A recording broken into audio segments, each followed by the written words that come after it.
Hi, I'm Assam, the lecturer here at the Institute of Medical Education, and today we're going to take a look at solutions to Section 3 of ACER's GAMSAT Pink Booklet, Practice Test 3, specifically Unit 32, questions 87 to 89.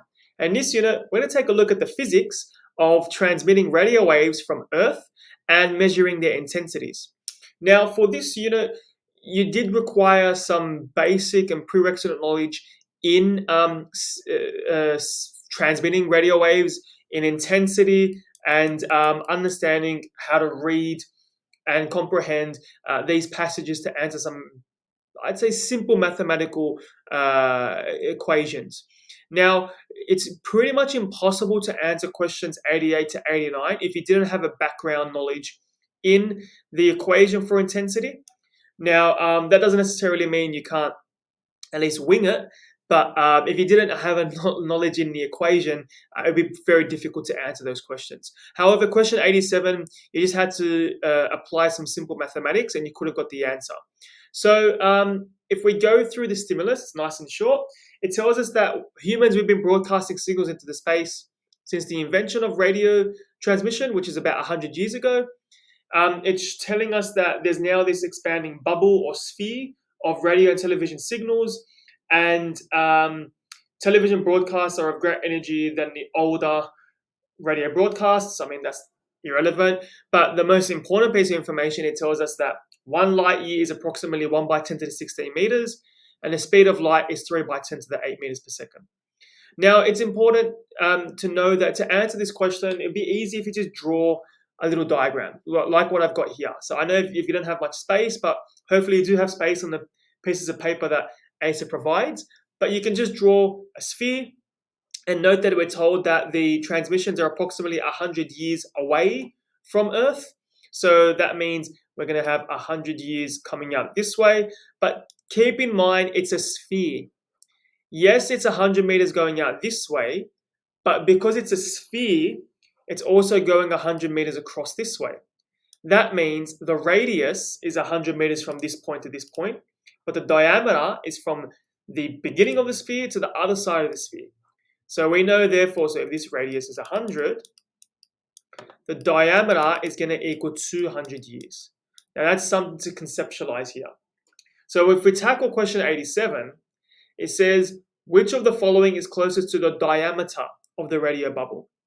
So we're told that 1 light year is, so we know that 1 light year is 1 by 10 to the 16 meters.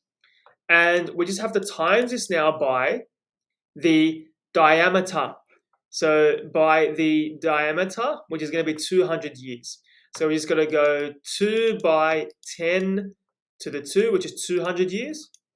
And all we do with scientific notation, recall with scientific notation, the superscripts, we just add them together if they're being times, and the I guess the numbers here, we just have to times them together. So 1 by 2 is 2. 16 plus 2 is 18, so it's going to be 2 by 10. So 2 by 10 to the 18 meters. So our answer for 87 has to be B. I think the trick here was just knowing that the radio waves or the signals have moved away from the Earth. They're 100 years or 100 light years away from the Earth, but the question is asking for the diameter of the radio bubble. So the radius is 100 years, but the actual diameter, if you draw it out, is 200 years. Now that's something to keep in mind. Now getting into the questions where we do require some prerequisite knowledge. So question 88, I mean, if you knew the equation for intensity, you could have just answered this at a drop of a hat, but it asks, so why is it difficult for extraterrestrial life to detect signals? And I guess it'd be difficult for them to detect these signals because the signals lose intensity at a rate inversely proportional to what? We know that the equation for intensity equals power or energy. I mean, we use energy because they use energy in question 89, but let's just say power or energy over area. So we know, therefore, well, this is a sphere. So the area of a sphere is going to be, I've got it down here, so 4 pi r squared. Now, it's important to note, it's not, I mean, it didn't matter if you knew the area of a sphere was 4 pi r squared. As long as you knew it was r squared, you would have got the answer. But just keep in mind for future questions in the GAMSAT, you might get you might get questions that require you to manipulate this equation and to substitute values into the equation. So just keep in mind for a sphere, radius or the surface area of a sphere is going to be 4 pi r squared. So we know straight away intensity, if this is going to be 4 pi r squared, we know therefore as you increase radius, intensity is going to go down proportional to that radius, which is 1 over r squared. So you know straight away, therefore, obviously, as you move out, it's going to go down. The radius of the radial bubble is going to lose intensity at a rate inversely proportional to the radius of the radial bubble squared. So that's why 88 has to be C. So you can plug in numbers and you'd see. So you can plug in 1, it'll be, let's say, 1 over 1. But if you plug in 2, it's going to be 1 over 4. So the intensity is going to be 1 over 4. Then if you plug in 3, it's going to be 1 over 9. So you can see it's inversely proportional to this. So, but inversely proportional to the radius squared. So that's why 88 has to be C. Now for question 89, I mean, similar principle. If you didn't know the intensity equation, it would have been pretty much impossible to answer this. But let's work through it anyway. Hopefully you did your prior studies and you knew the equation for intensity. It says 2 signals P and Q of the same frequency are transmitted from Earth. Q has 100 times as much energy as P. So let's just write this down. So Q, so energy. So I mean, they say energy or power, same thing here. So energy is going to equal for Q 100, energy for P is going to equal 1.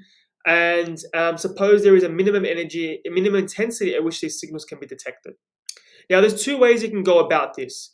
There's the quick way, which you might want to use in a GAMSAT to save time, but it requires you to have some background knowledge in the physics, the equation, and manipulation of the equation. However, if you're not strong in physics, I can show you another way to answer this, that anybody can answer this.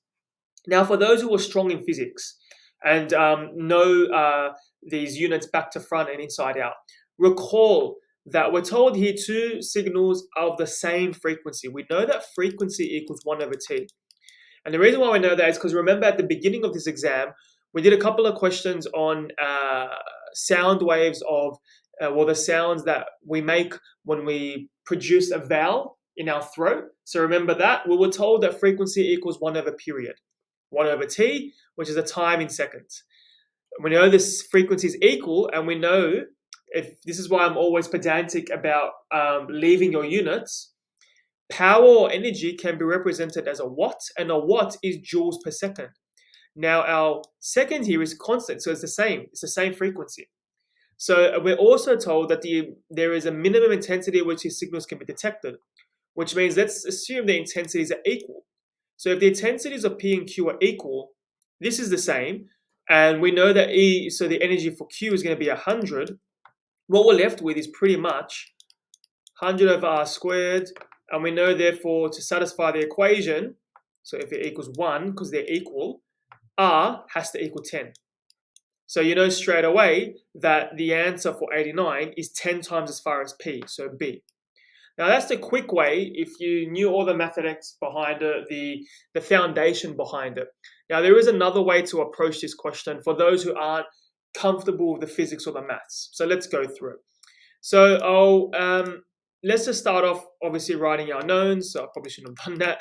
EQ, our energy for Q is 100, our energy for P is 1. We're told that the intensity, so there is a minimum intensity at which the signals can be detected, so they're going to be equal. So we know therefore that the intensity for P, let's say, because the answer says how far the distance as far as P, let's just say IP over IQ. So then IP over IQ equals 1. So if you just rearrange the equation, so that's what we're going to work with. So let's substitute our values then. So we've got 1 equals IP, so intensity of P, so power over area. So it's going to be P is 1 over 4 pi r, because remember it's the area of a sphere, squared, but this is a r for P, divided by, so we're dividing it by intensity for Q. So it's going to be 100, so that was our E, over 4 pi r squared q. Now remember, we can just flip this around to get the reciprocal, so we can do times. So 1 equals 1 over 4 pi r squared p times 4 pi r squared q over 100. Now we can just cross off the like numbers, so 4 pi, 4 pi. What we're going to be left with is 1 equals, so if we times it, r squared q over 100, so say 1 r squared q, over 100 r squared p.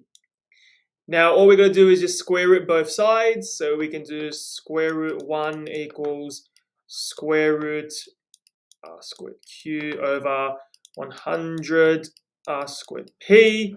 So it's going to be, therefore, 1 equals, so rq over, so remember, square root of 1 over 100 is going to be 1 over 10. So you should know that off by heart anyway. So square root of 1 over 100, so 1 over 10. So it's going to be 1 over 10 rp. And then we can just rearrange the equation. So it's going to be this, so come over to this side, so times it by that, times it by that. So therefore, we have 10 rp equals rq. So that's our answer. So that's, I guess, the longer way to do it if you just use the mathematics. But I mean, if you're not comfortable doing it the previous way, there is always many ways to peel an orange, and you can get it this way. So we know, therefore, that Q can be detected 10 times as far as P. And I mean, if you want to obviously remove the R's, same thing. It's the same principle, but you get the idea. So I mean, yeah, if you wanted to, I guess I am pedantic, so I might as well eat my words. So you can cross off, obviously, the R's, but you get the point. So the, well, no, actually, you can't cross off the R's because r squared q and r squared p are two different radii, but whatever. Point is, you get the answer that 10p equals q, so therefore it's 10 times as far. So q is going to be 10 times as far as p. So that was a longer way to get the answer, but for those who aren't comfortable with the math, with the physics, or comfortable trying to get it out straight away in the exam, you always do have the option to answer it this way. Now, if you're still having difficulty with this unit, or you'd like further clarification of the questions and the answers presented in this unit, you can post them in the comment section below, or you can contact us directly. We'd love to help. Thanks for your time. Bye now.